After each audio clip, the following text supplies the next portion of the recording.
जय गुरु जी संगत जी। वीडियो को लाइक कीजिए, चैनल को सब्सक्राइब कीजिए और बेल आइकन को प्रेस कर दीजिए ताकि आपको लेटेस्ट वीडियो की जानकारी अच्छे से मिल सके। जय गुरु जी संगत जी। गुरु जी का अनंतम अनंतम शुक्राना। गुरु जी के श्री चरणों में कोटि कोटि प्रणाम और गुरु जी की प्यारी प्यारी संगत को जय गुरु जी। संगत जी, आज का सत्संग बहुत प्यारा है, बहुत खास है। गुरु जी की प्यारी और पुरानी संगत का सत्संग है। संगत की जर्नी बहुत प्यारी है। गुरु जी ने बहुत प्यार से संगत को कनेक्ट किया है और ऐसे मिरेकल्स किए हैं कि जो हम सोच भी नहीं सकते। संगत जी, गुरु जी ने पल पल आंटी को निहाल किया है, पल पल। संगत जी, जो कृपा गुरु जी महाराज ने संगत पर की है, उनकी कुछ छींटे हमारे ऊपर भी पड़ जाएं तो उसके लिए आपको पूरा सत्संग सुनना पड़ेगा। संगत जी, सत्संग पूरा सुने, पूरी श्रद्धा पूरी भक्ति भाव के साथ सुने, गुरु जी का नाम लेते हुए सुने और गुरु जी की ढेरों ब्लेसिंग्स प्राप्त करें। संगत जी, अगर आप भी अपना सत्संग शेयर करना चाहते हैं तो सुंदर लिखावट में हिंदी में ईमेल आईडी और व्हाट्सएप पर शेयर कर सकते हैं और अगर आप चाहें तो ईमेल आईडी और व्हाट्सएप पे टाइप भी कर सकते हैं। संगत जी, काफी दिनों से मेरा गला ठीक नहीं है और यही कारण है कि मेरी आवाज थोड़ी बदली हुई आपको लग रही होगी।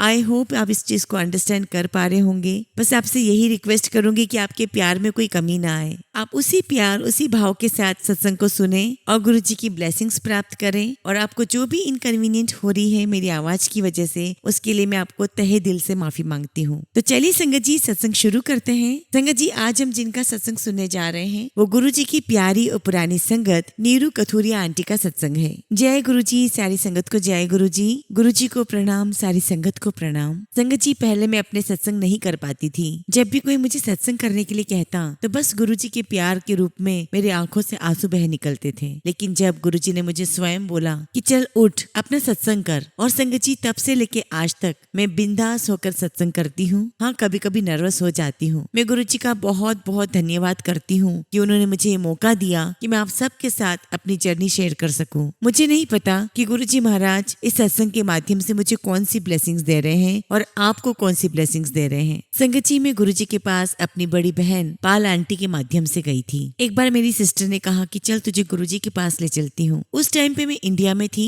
और शिकागो जाने वाली थी। मेरी सिस्टर मेरी माँ की समान है और वैसे भी वो मुझसे एज में बड़ी है और मैं उनकी वैसे भी बहुत इज्जत करती हूँ, तो मैं उनको मना नहीं कर सकी। लेकिन मेरा कोई इंटरेस्ट नहीं था गुरु जी के पास जाने में, लेकिन मैंने उन्हें हाँ कर दिया। तो मैं, मेरी नीस और मेरी बहन हम गुरु जी के दरबार में गए। उस दिन संगत जी ट्रैफिक ज्यादा था तो हम दरबार में थोड़ा लेट पहुंचे। गुरु जी के पास जब हम जा रहे थे तो मेरी सिस्टर ने मुझे कहा कि वहाँ पर लंगर प्रसाद मिलेगा, उसे छोड़ना नहीं है, पूरा खाना है। चाय प्रसाद मिलेगी, उसे भी पूरा पीना है और किसी से कोई बात नहीं करना है, सिर्फ गुरु जी से कनेक्शन बनाना है। दीदी ने मुझे ये भी कहा कि हो सकता है कि हम अलग हो जाएं, क्योंकि एक बार जब हम हॉल में जाते हैं तो संभावना होती है कि हम अलग हो सकते हैं। और जब हम दरबार में पहुंचे तो हम वाकई में अलग अलग हो गए। मेरी सिस्टर और नीस अलग बैठे थे और मैं कोने में जाकर के बैठ गई और मैं लगातार गुरु जी को देखे जा रही थी और पूरा हॉल भरा हुआ था, बहुत संगत थी। और दरबार में बैठी हुई मैं सोच रही हूँ कि गुरु जी को क्या पता कि मैं आई हुई हूँ, और इतनी भीड़ में वैसे भी कैसे जान सकते हैं गुरु जी कि कौन आया है कौन नहीं। और फिर चाय प्रसाद आया, मैंने पूरा फिनिश किया।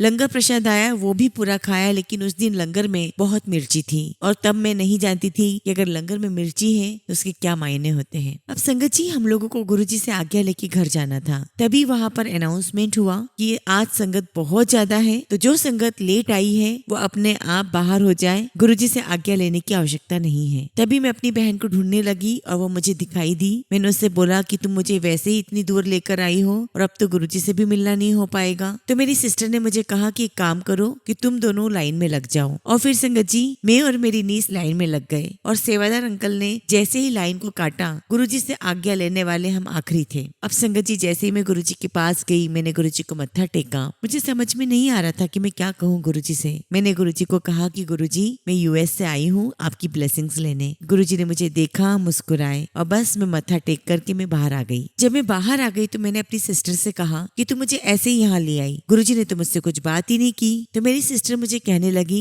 गुरु जी को कुछ भी बताने की आवश्यकता नहीं है, वो सब कुछ जानते हैं। संगत जी उस समय मुझे मेरी बहन की बात समझ में नहीं आ रही थी और खैर हम लोग घर आ गए और फिर मैं शिकागो वापस लौट आई। और शिकागो आने के एक हफ्ते के बाद गुरुजी मेरे सपने में आए। तब मुझे नहीं पता था कि गुरुजी का जो सपना होता है वो हकीकत होती है। और जब गुरुजी मेरे सपने में आए तो अपने भव्य रूप में थे और गुरुजी ने मेरे सपने में आते ही मुझसे कहा, मंगले की मांगना है। मैंने गुरुजी को कहा कि गुरुजी मेरा डर निकाल दो। बचपन से ही मेरे अंदर बहुत सारी इनसिक्योरिटीज थी और इसके बारे में मैंने कभी किसी को नहीं बताया था, बस गुरुजी के सामने अपने आप ही निकल गया। मैंने सपने में देखा कि गुरुजी मेरे पास ओपन जीप लेकर आए, मुझे उसमें बिठाया और गुरुजी ने उस जीप को खुद ड्राइव किया। और संगत जी गुरुजी जीप को पहाड़ों पे ले जा रहे हैं, ऊंचाइयों पे ले जा रहे हैं और पहाड़ के एक छोटे से कोने तक ले जा रहे हैं और वापस लेके आते हैं। बावजूद इसके मुझे कोई डर नहीं लगता। अब संगत जी जब मैं उठी सुबह तो मुझे ऐसा लगा जैसे मैं बहुत घूम कर आई हूँ। मैंने उठते ही अपनी बहन को बताया कि ऐसे ऐसे मुझे गुरुजी का ड्रीम आया है। तो मेरी बहन मुझे कहने लगी कि वो गुरुजी का ड्रीम नहीं होता है, जब गुरुजी आते हैं तो वो हकीकत होती है। फिर उसने मुझसे पूछा कि बता गुरुजी ने क्या कहा। तो मैंने उसे बताया कि गुरुजी ने मुझे कहा कि मंगले की मांगना है। तो मैंने गुरुजी से कहा कि गुरुजी मेरा डर निकाल दो। मेरी सिस्टर ने मुझे कहा कि तू किस बात से डरती है, क्योंकि उसको भी नहीं पता था कि मुझे अंदर ही अंदर डर लगता है। तो मैंने अपनी सिस्टर को कहा कि मैं बहुत पहले इतनी दूर आ गई थी शिकागो, अपने रिलेटिव से दूर, यहाँ पे मेरा अपना कोई नहीं था। तो मेरे मन में बहुत सारी इनसिक्योरिटीज आ गई थी। तो मेरी बहन मुझे कहने लगी कि तूने मांगा भी तो ये मांगा, कुछ और मांग लेती। तो मुझे लगने लगा कि ये तो सही बोल रही है, अगर वाकई में गुरुजी सपने में आते और वो हकीकत होता है तो मुझे तो कुछ और मांगना चाहिए था। ये तो मुझसे बहुत बड़ी गलती हो गई। अब संगत जी जब मैं अगले दिन सोई तो मुझे फिर से गुरुजी का ड्रीम आता है और इस बार जब गुरुजी आते हैं तो अपने और भव्य रूप में आते हैं। और संगत जी सपने में बहुत सारे लोग खड़े थे और जैसा कि गुरुजी कहते हैं कि तुम लोग सब मुझे कीड़े मकोड़े की तरह दिखाई देते हो, और वाकई में हम लोग बहुत कीड़े मकोड़े जैसे दूर से दिखाई दे रहे थे। और जैसे ही मुझे गुरुजी दिखाई दिए मैं उनके पीछे पीछे भागने लगी और मैंने गुरुजी से कहा कि गुरुजी कल मैंने आपसे गलत चीज मांग ली, मुझे तो आप चाहिए, मुझे माफ कर दो गुरुजी। और संगत जी गुरुजी ने मेरी बात सुनी तो बहुत तेजी से मुस्कुराए, बहुत तेजी से हंसे और बहुत फास्ट चलने लगे। मुझे तब तक नहीं पता था कि गुरुजी इतना फास्ट चलते थे। और संगत जी मैं एकदम छोटी सी बोनी सी एक कीड़े के समान उनके पीछे पीछे भागती चली गई। और उस दिन का दिन है और आज का दिन है, ऐसा लगता है कि हर दिन ही सत्संग है। और संगत जी ये कोई एग्जैजरेटेड स्टेटमेंट नहीं है मेरा, मुझे आज ऐसा लगता है कि मेरी पूरी जिंदगी गुरुजी की ही दी हुई है। ऐसा लगता है कि जैसे गुरुजी के साथ जन्मों का संबंध है और अब ऐसा लगता है कि ये कनेक्शन हमेशा बना रहे। पता नहीं कौन से अच्छे कर्म थे कि इस जन्म में हमें गुरुजी मिले, उनसे कनेक्शन बना। और उसके बाद कई बार गुरुजी के साथ टेलीपैथी हुई। एक बार गुरुजी के साथ टेलीपैथी हुई तो मैंने देखा कि मैं एक संगत के घर पर गई हुई हूँ, तो वहां पर गुरुजी खड़े हुए थे और गुरुजी ने पर्पल कलर का चोला पहना हुआ था। और जैसे ही मैंने गुरुजी के चरण स्पर्श किए तो गुरुजी ने मुझे कहा आज तो तू देर ना लाई है। तो मैंने कहा हाँ जी गुरुजी बच्चों के साथ आई हूँ तो थोड़ी लेट हो गई। मैंने तब गुरुजी को कुछ करते हुए देखा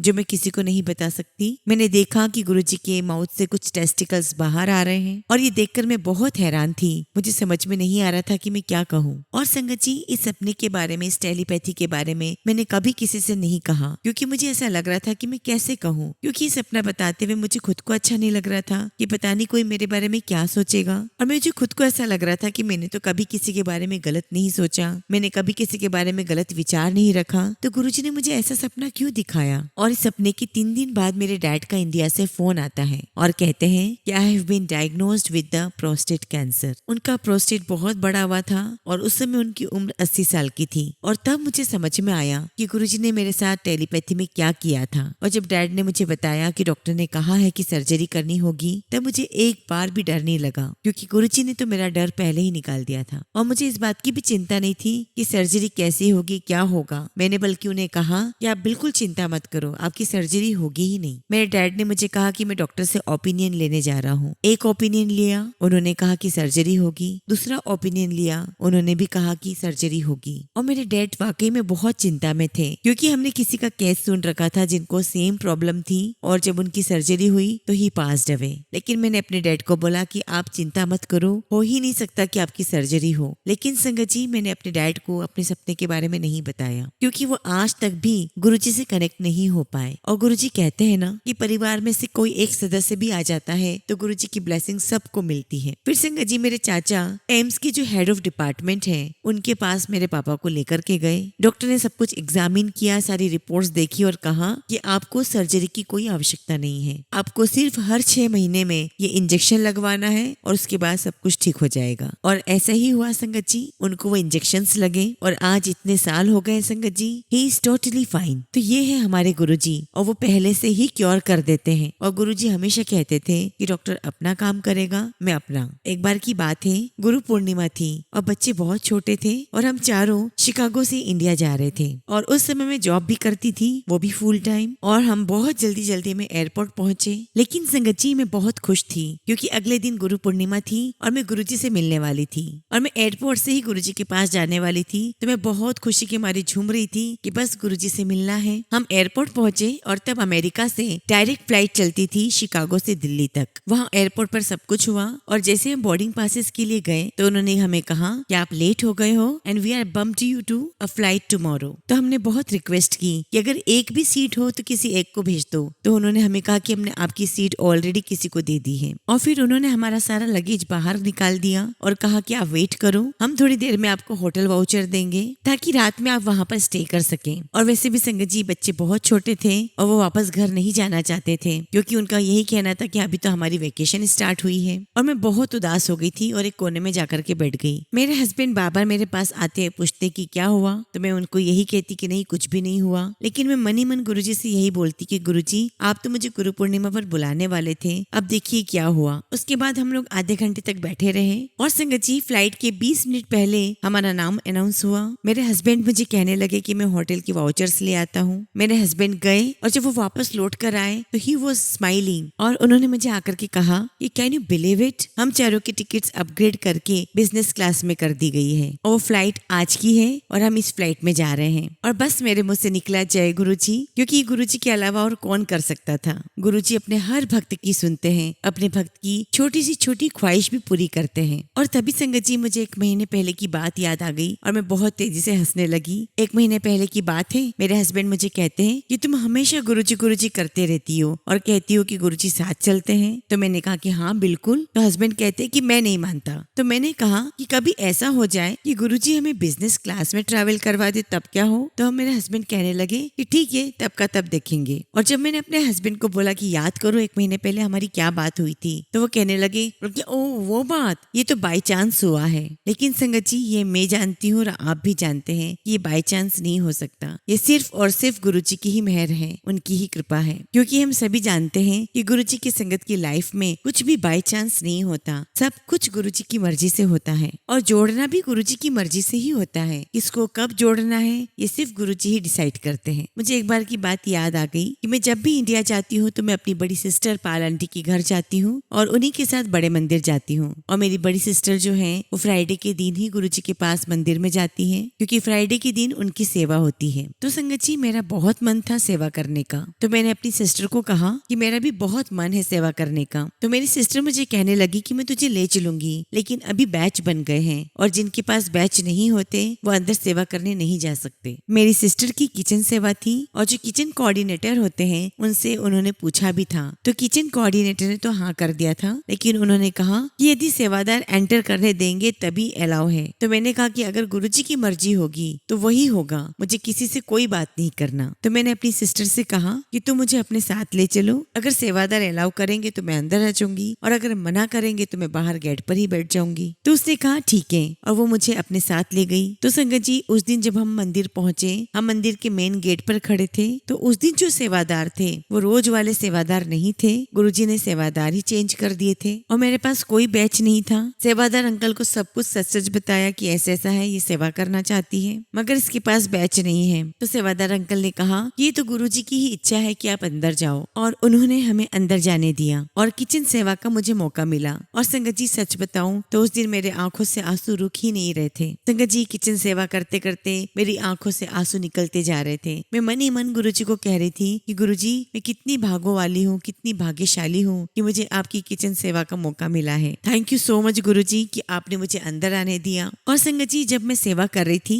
तब मेरे पास एक सेवादार अंकल आए और अंकल ने मुझे आकर के कहा कि आंटी आज आपको गुरुजी को भोग लगाना है। बस फिर क्या था संगत जी, मेरी तो खुशी का ठिकाना ही नहीं था और मैं हमेशा सोचा करती थी कि कैसे भोग लगाते हैं गुरुजी को और कितने भाग्यशाली लोग होते हैं वो जो गुरुजी को भोग लगाते हैं। और गुरुजी कैसे अपने हर भक्त की, सिर्फ मैं ही नहीं, अपने हर भक्त की छोटी सी छोटी इच्छा को कैसे पूरी कर देते हैं। तो गुरुजी महाराज ने उस दिन मुझसे भोग लगवाया और भोग लगाने के बाद जब मैं दोबारा किचन में गई तो मैंने देखा कि वहाँ पर एक आंटी है और वो आंटी बहुत भाव के साथ गुरुजी का बहुत बड़ा स्वरूप है उसे साफ कर रही थी। और उन्हें देखकर मेरे मन में भी यही भाव आया कि काश मैं भी गुरुजी की सेवा ऐसे ही करूं। उस दिन फ्राइडे का दिन था, हम लोग घर आ गए। संगत जी, मेरी दीदी पाल आंटी हर मंडे को सत्संग करती है। जब मैं उनकी यहाँ पर थी तो पाल आंटी ने मुझे कहा कि तू जा अंदर और गुरुजी के स्वरूप को साफ कर। और मैं इतनी खुश हो गई, इतनी खुश हो गई। मैंने गुरुजी से कहा कि गुरुजी आप कैसे अपनी संगत के भाव पढ़ लेते हो। लख लख शुक्राना गुरुजी, लख लख शुक्राना। गुरुजी आपसे यही अरदास है कि हम में से किसी की भी मन में कोई बुरे विचार ना आए, कोई बुरा भाव ना आए, क्योंकि आप हमारे मन में बैठे हैं। और जब आपको पता है कि हमारे मन में क्या चल रहा है तो फिर बुरे विचार कैसे आ सकते हैं, क्योंकि वह आप हैं। शुक्राना है गुरुजी आपका, हर पल का शुक्राना है। संगत जी, गुरुजी महाराज ने मेरे जीवन में बहुत सारे सत्संग दिए हैं। अभी मैं आपसे कोविड के समय का एक सत्संग शेयर करती हूँ। संगत जी, मैं और मेरे हस्बैंड 4 मार्च को इंडिया गए थे और इस बीच में संगत जी कोविड हो गया और सभी जगह लॉकडाउन हो गया, तो हम 3 महीने इंडिया में ही थे। हम लोग 4 मार्च को गए थे और 4 जून को वापस आए। संगत जी, मैं जब भी इंडिया जाती हूँ तो इंडिया जाने के मेरे 2 ही अट्रैक्शन हैं। एक तो मेरे पेरेंट्स जो कि काफी ओल्ड हैं और एक है बड़ा मंदिर जिसको मैं अपना बड़ा मायका मानती हूँ। मैं जब भी इंडिया जाती हूँ तो हमेशा जल्दबाजी में जाती हूँ और कभी भी मुझे मेरे पेरेंट्स की सेवा करने का मुझे मौका नहीं मिला। और वो इच्छा गुरुजी ने मेरी पूरी की। मैं अपने पेरेंट्स के पास इस लॉकडाउन में रह पाई और उनकी सेवा भी कर पाई और इस बात से संगत जी में बहुत खुश थी। लेकिन संगत जी में पहुंची 4 मार्च को थी और मेरी मदर इन लॉ की तबीयत काफी खराब थी, वो हॉस्पिटल से आई थी। इसलिए संगत जी में उस समय पहले बड़े मंदिर नहीं गई, क्योंकि मुझे गुरुजी की वो बात याद है कि गुरुजी कहा करते थे कि पहले अपने घर के सारे काम करो उसके बाद मंदिर जाओ। तो मेरे मन में यही था कि गुरुजी कहते हैं कि पहले अपने घर वालों को देखो। संगत जी मैं हमेशा अपनी बहन पाल आंटी के साथ बड़े मंदिर जाती हूँ। अब संगत जी में 13 या 14 मार्च को फ्राइडे के दिन बड़े मंदिर जाना चाहती थी और मैं थर्सडे के दिन उनके घर जाने वाली थी। तभी मेरी बहन का फोन आया मेरे पास कि बड़ा मंदिर बंद हो गया है बिकॉज ऑफ कोविड। संगत जी मैं बहुत दुखी हुई। हालांकि मैंने अपनी बहन को नहीं कहा, मैंने गुरुजी को कहा कि गुरुजी वैसे तो मैं यहाँ पे किसी को भी नहीं जानती हूँ, इतना भी नहीं जानती किसी को गुरुजी कि कोई मुझे आपके गेट के बाहर ही मत्था टिका कर ले आए। तो मेरी सिस्टर ने मुझे कहा कि तू एक काम कर, थर्सडे को मेरे पास आ जा। तो आई हुई है और यहाँ आई भी नहीं है, तो थर्सडे को आ जा, साथ में बैठेंगे। मैंने कहा ठीक है। मैं अपनी सिस्टर के घर पहुंची, लेकिन मैं अंदर से बहुत उदास थी क्योंकि मैं गुरुजी के दर्शन नहीं कर पा रही थी। हालांकि गुरुजी मेरे मन में ही है। बड़े मंदिर की बात ही कुछ और है। वहाँ जाके जो शांति मिलती है, सुकून मिलता है, ऐसा लगता है कि हम अपने मायके आए हैं। अब संगत जी थर्सडे नाइट को एक अंकल का फोन आता है, कोचर अंकल जो दूध की सेवा करते हैं। तो उन्होंने मेरी सिस्टर को कहा कि वैसे तो कोविड की वजह से, लॉकडाउन की वजह से मंदिर बंद है, लेकिन कुछ संगत के लिए मुझे दूध की सेवा मिली है, तो मैं दूध लेकर के जाऊंगा, अगर आपको चलना है तो चलो मेरे साथ।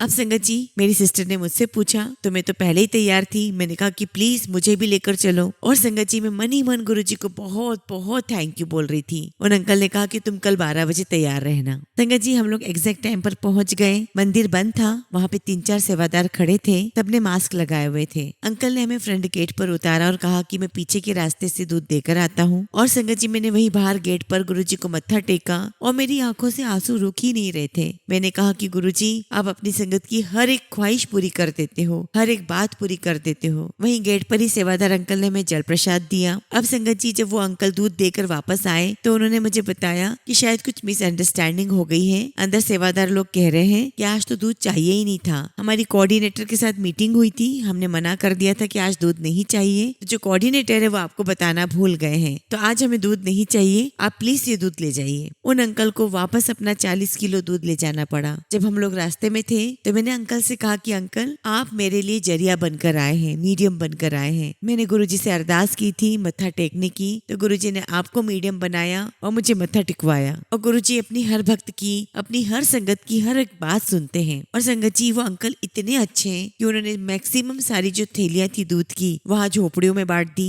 शायद उन झुग्गी वालों की भी अरदास होगी जो गुरुजी महाराज ने पूरी की। फिर रास्ते में उन्होंने गरम गरम समोसा प्रसाद लिया और हमें गाड़ी में खिलाया। तो संगत जी गुरुजी ने हमें मत्था भी टिकवाया, जल प्रसाद भी पिलवाया और समोसा प्रसाद भी खिलवाया। और कैसे अपने भक्त की इच्छा पूरी की जिसने कहा था कि गुरुजी मुझे बाहर से ही मत्था टिकवा दो। मैं क्या कहूँ गुरुजी के बारे में। गुरुजी सबकी सुनते हैं, सबकी मनोकामना पूरी कर देते हैं। छोटी सी छोटी बात भी पूरी कर देते हैं। संगत जी, आपको एक और सत्संग सुनाती हूँ। जब 2007 में गुरुजी चोले में थे तो मेरे ब्रदर इन लॉ यानी कि मेरी बहन के हस्बैंड कुछ लॉकेट लेकर आए थे गुरुजी के, जो गुरुजी ने उन्हें अपने हाथ से ब्लेस करके दिए थे। तो मेरे सिस्टर के अंकल ने कहा गुरुजी को कि गुरुजी मैंने कुछ लॉकेट्स बनवाए हैं, आप थोड़े यहाँ रख लीजिए और थोड़े मैं अमेरिका ले जाऊंगा। तो गुरुजी ने उनको कहा कि नहीं, तू सारे के सारे लॉकेट अमेरिका ले जा, ये लॉकेट जिसको भी मिलेगा उसका कल्याण हो जाएगा। एक्चुअली वो की चेन थे, तो वो की चेन्स लेकर आए थे और तब तक यहाँ पर बहुत गिनी चुनी ही संगत थी। तो संगत जी, वहाँ पर मेरी नीस थी, उषा आंटी थी, न्यूयॉर्क में भी गुरुजी की एक संगत थी। तो अंकल ने थोड़े थोड़े की चेन हम सबको बांट दिए और वहीं दूसरी ओर हम लोग ये सोच रहे थे कि अब ये सारे की चेन्स हम बांटेंगे कैसे, क्योंकि संगत तो वैसे ही बहुत कम थी। लेकिन संगत जी, ऐसे करते करते वो सारे के सारे की चेन्स सभी संगत के पास कैसे चले गए हमें पता ही नहीं चला। और संगत जी, फिर मेरे पास एक या दो की चेन बच गए। तो यहाँ मेरी एक फ्रेंड है जो कि साउथ इंडियन है, उसकी बेटी को बच्चा होने वाला था लेकिन वो प्री मेच्योर था। अब संगत जी, प्री मेच्योर तो ठीक है लेकिन वो 6 महीने में ही आ गया और उसको होते ही संगत जी ई कोलाइन फ्रैक्चर हो गया और जिसकी वजह से संगत जी उसके ब्रेन में क्लॉट हो गया। अब डॉक्टर कहने लगे कि इसकी सर्वाइवल के चांसेस वैसे ही बहुत कम है, एक तो प्री मेच्योर है और ऊपर से इसको ब्रेन की सर्जरी करनी पड़ेगी। तो मेरी फ्रेंड ने मुझे बताया कि वो अगली सुबह ह्यूस्टन जा रही है उनकी बेटी के पास, क्योंकि डॉक्टर ने बिल्कुल जवाब दे दिया है कि उनका बच्चा नहीं सर्वाइव कर पाएगा। और जब मेरी फ्रेंड का फोन आया तो पता नहीं क्या गुरुजी ने मेरे मन में डाला, मैंने वो कीचेन ढूंढा। ये तो गुरुजी को ही पता था कि गुरुजी को किसको और कैसे क्या कल्याण करना है। तो मैंने मेरी फ्रेंड से कहा कि मैं तुझे गुरुजी का कीचेन देना चाहती हूँ, तो वो कीचेन अपनी बेटी को दे देना और बाकी मैं उससे बात कर लूंगी, मैसेज कर दूंगी। और संगत जी, मैंने उसकी बेटी को टेक्स्ट किया, मैंने उससे कहा कि मैं तेरी मम्मा के साथ में एक गुरुजी का कीचेन भेज रही हूँ, तो उस कीचेन को तू अपनी बच्चे के तकिए के नीचे रख देना।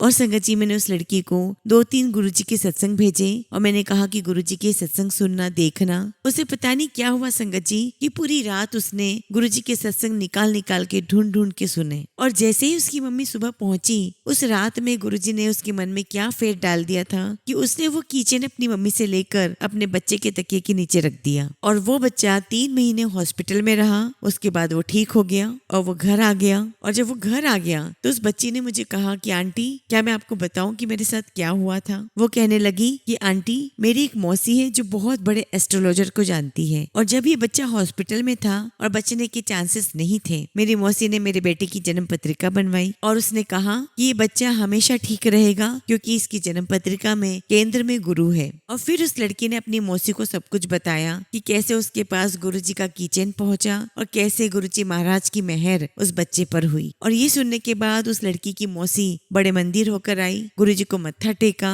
और बहुत बहुत थैंक यू बोलकर आई। और संगत जी, अब वो बच्चा 4 या 5 साल का हो चुका है। उस लड़की का मेरे पास फोन आता है और मुझे कहती है कि मैं आपको गुरुजी का एक और मिरेकल बताना चाहती हूँ कि मेरा जो बच्चा है वो गुरुजी का मिरेकल बच्चा है, मिरेकल बेबी है। मैंने पूछा कि क्या हुआ। मेरे बच्चे की डॉक्टर की अपॉइंटमेंट थी और डॉक्टर खुद सरप्राइज रह गए और डॉक्टर ने खुद ने इसे मिरेकल बेबी बोला है। डॉक्टर ने कहा कि हमें विश्वास नहीं हो रहा कि एक तो ये बच्चा प्रीमेच्योर है, ऊपर से इसके साथ इतने सारे इश्यूज हैं and he is the smartest kid we have seen. तो कहने लगी ये गुरुजी की कृपा नहीं है तो क्या है। संगत जी, ऐसे हैं हमारे गुरुजी, कैसे कैसे किस किस को ब्लेस कर देते हैं बिना जाने, बिना कोई कनेक्ट हुए ही। गुरुजी महाराज को जिसका कल्याण करना होता है वो करते ही हैं। संगत जी, मेरे पास एक किचन और था, फिलहाल तो मेरे पास अब एक भी किचन नहीं बचा है। शिकागो संगत में एक अंकल थे जो काफी बीमार थे, तो उन अंकल को मैंने लास्ट ईयर वो किचन दिया था। फिलहाल संगत जी, अब वो अंकल इस दुनिया में नहीं है और जब उन्हें वो किचन दिया था तब वो बहुत तकलीफ में थे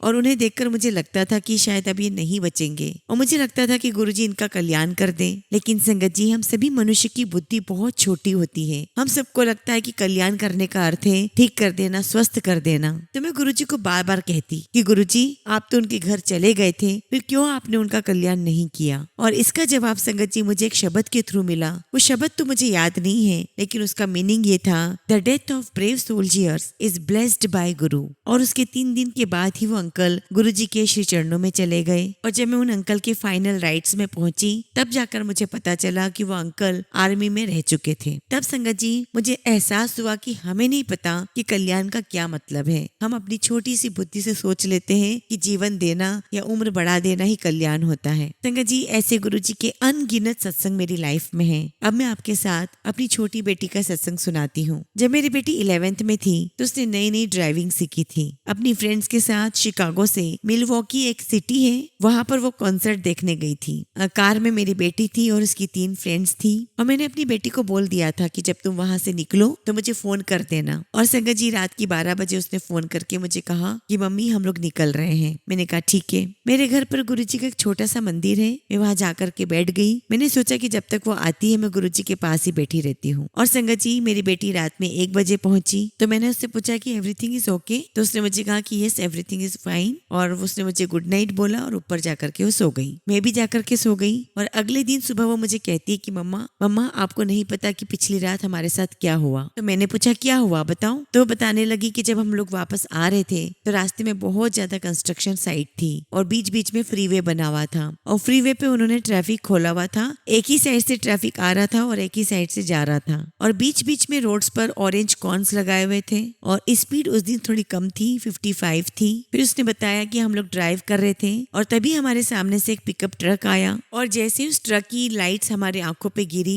तो जो मेरी फ्रेंड कार चला रही थी उसने स्टीयरिंग ही छोड़ दिया और मैं मेरी फ्रेंड के पास बैठी थी आगे वाली सीट पर और मुझे पता नहीं एकदम से क्या हुआ, मैंने फटाक से स्टीयरिंग पकड़ा और राइट में घुमा दिया। और फिर उसने बताया कि वो जो ट्रक ड्राइवर था वो ड्रिंक किया हुआ था और उसने हमारी कार के लेफ्ट साइड से अपनी ट्रक निकाली जो कि हमारी कार का कांच तोड़ते हुए गया और तो और कार की साइड को स्क्रैप करते हुए निकला और कहती है कि सारे ऑरेंज कॉर्न्स गिराता हुआ गया। हम सब बहुत बुरी तरीके से डर गए थे, कार बहुत खराब भी हो गई थी लेकिन हम लोग सब सुरक्षित थे। तो ये है हमारे गुरुजी। और कहते हैं ना संगत जी कि गुरुजी कहते हैं कि एक भक्त को बचाने के लिए मैं सबको बचा लेता हूँ। तो कैसे बचाते हैं गुरुजी अपने एक एक भक्त को। ऐसे एक बार संगत जी कोविड के समय पर गुरुजी ने हमें मंदिर बुलाया और संगत जी उस टाइम पर मैं इंडिया में थी और हमारी शिकागो की रिटर्न टिकट्स नहीं हो रही थी। बहुत कोशिश कर रहे थे लेकिन नहीं हो रही थी और मेरी बेटी की तबीयत बहुत खराब थी और हम वापस शिकागो आना चाहते थे। और जैसे ही फ्लाइट खुलती संगत जी हम लोग सब कंप्यूटर पर बैठते और बुकिंग करने की कोशिश करते और संगत जी हमें एक भी टिकट नहीं मिल रही थी। मुझे लग रहा था कि अगर एक भी टिकट मिल जाए तो मैं वापस आ जाऊंगी, मेरा नहीं तो मेरे हस्बैंड की हो जाए, कोई भी आ जाए, हम दोनों में से कोई एक भी शिकागो पहुंच जाएगा तो हमको तसल्ली हो जाएगी। लेकिन संगत जी हमारी कोई टिकट नहीं हो पा रही थी। हमने एयर इंडिया के ऑफिस पर भी बात की, हमने कितने ही लोगों से कांटेक्ट भी किया और 28 मई को हमें होप थी